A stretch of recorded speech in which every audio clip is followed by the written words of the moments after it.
You wish to consult me? A disparate collection of vagabonds and strays. Did you have anyone particular in mind? She is tolerable, but her faith in the Lady of Loss is poisonous. The gods are the source of our woes, though I concede that Shar is far from the worst of them. The Night Singer has some admirable qualities, far more than her insipid sister, but her followers are repressed. Take the child Shadowheart. She does not even know who she is, but still manages to pity herself. The very concept of Sharan worship is self-indulgent. They would have you think every whispered word and hidden thought is of value, but it is not so. I have performed 1,000 interrogations, squeezing out the most guarded secrets held in heart, mind, and soul. I can tell you this. When the trivial parts have been whittled away and I have sifted through what remains, in most cases, a person amounts to nothing at all. It would have been better for us had she embraced Shar and claimed the power of the goddess. But it is better for Shadowheart to be free of that poisonous influence. He's been deprived of freedom and strong blood for so long that he is addicted to both. While those addictions have their hold on him, he is still a slave.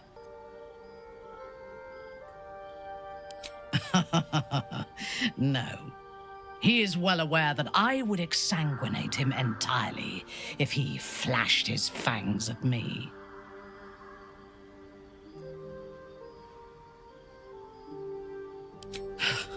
Free.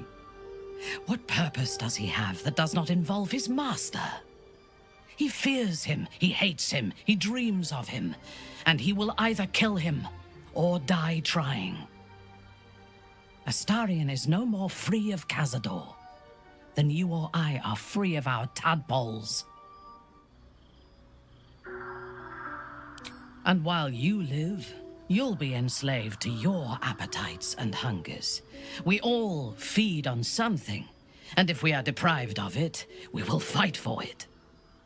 But Astarion is not only bound to his needs and desires, he is still bound to something more powerful. His master. He will only be free when Cazador is dead. And that is as it should be. When the time comes, we must hope that he does not only take Cazador's long life, but the power that has sustained him as well. I have encountered few Githyanki in my life. Those that I did were raiders. They croaked out pleas for mercy in their alien tongue as they died. Meeting Lae'zel makes me wish I knew more of their culture. I did. She told me that she has nothing to teach that cannot be learned through observation of her prowess in combat. Perhaps she is right. She certainly cuts a striking figure in battle. There is a precision to her ferocity that I admire. To one who only sees the surface of things, perhaps. You should look deeper. I think I am beginning to. In spite of her youth, there is a patience and precision in Lae'zel's thoughts and actions that I admire. Those qualities will strengthen as she matures. To one who only sees the surface of things, perhaps. You should look deeper. There is a fanaticism in the Loth swarm that lends itself to chaos. They turn their blades on one another as readily as on outsiders. The Gith have stricter hierarchies and stronger commitment to a single cause. Even now, Infected and far from home, Lae'zel stays true to the cause. That shows resolve.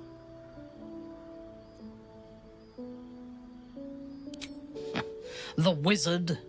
No. It is pointless. In my experience, the moment they leave their libraries, wizards have the life expectancy of a gnome in a war. Their mastery of the weave is commendable, but they are poor conversationalists. In my experience, they do not usually live long enough to make the effort of befriending them worthwhile. Either the enemy recognizes they are a threat and kills them swiftly, or their curiosity leads them to combust while experimenting with the limits of magic. Our wizard is already in a state of suspended combustion, thanks to that orb between his ribs. I suspect it is only a matter of time before he goes up in smoke. I will reserve my social graces for those who might live long enough to appreciate them. The wizard? No. Don't sulk. I admire your mastery of the weave, but I have known many wizards. In my experience, they do not usually live long enough to make the effort of befriending them worthwhile. Either the enemy recognizes they are a threat and kills them swiftly, or their curiosity leads them to combust while experimenting with the limits of magic. Present company excluded, of course. I'm sure you will live to a ripe old age. Gale, however, is already in a state of suspended combustion, thanks to that orb between his ribs. I suspect it is only a matter of time before he goes up in smoke. I will reserve my social graces for those who might live long enough to appreciate them. He is exceedingly self-righteous. Amusing, considering he bound himself to a devil. Wyll doesn't just have blood and dirt on his hands. He has stains on his soul. Those last more than a lifetime. It is as it should be. Purity of soul and deed will not help us to survive the Absolute. I am not judging. I am making an observation. The devil makes Wyll strong. What would he be without her? I will take your word for it. I only care that he is a good soldier, and he has not disappointed me on that front. Then do not suffer him. You do not need to like a man to fight alongside him effectively, and Wyll is a good soldier. I would rather be allied with a warlock than the spoiled son of a noble who has more experience with diplomats than devils. I have never known anyone so ferocious and unassailable in battle, and yet so fragile and impermanent in their very being. I often think of mortality as a curse. In time, all that I am and all that I have known and learned will be lost. In time, our cities will be dust. Karlach does not seem to have such anxieties. Perhaps because she cannot afford to. She exists in the moment, and she will burn out and be gone in a moment. There is something very beautiful about that. She is intelligent, strong, and capable as both a leader and a fighter. An impressive woman. It is a shame that she devotes all of her talents and experience to the futile cause of the Harpers.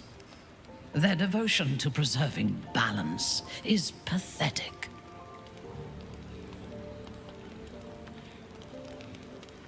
That notion is a lie, amplified by the weak to preserve their feeble grip on the world.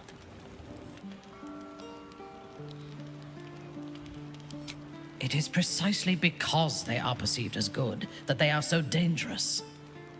Their intentions do more harm to the world than any warmonger could. Precisely. Preservation and balance are an excuse for inaction and stagnation. There are organizations like the Harpers in every realm and every culture. I despise all of them. They fear change and would rather maintain mediocrity than face the risks and challenges that progress demands. I would rather break the world and build it anew than be satisfied with its imperfections. He would despise me if he had the wits to understand me. But as long as he believes we have a common cause, he does not see beyond that. I enjoy his simplicity. Oloth help me. Sometimes I almost envy it.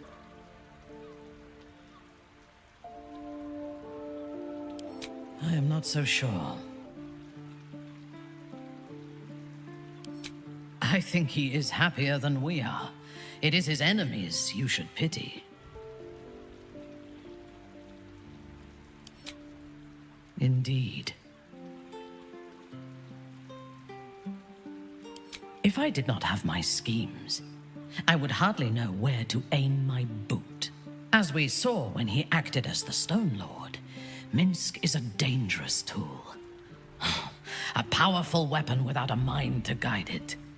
His righteous rage has been directed at my people in the past, and it can be as brutal and merciless as any act committed by the Drow.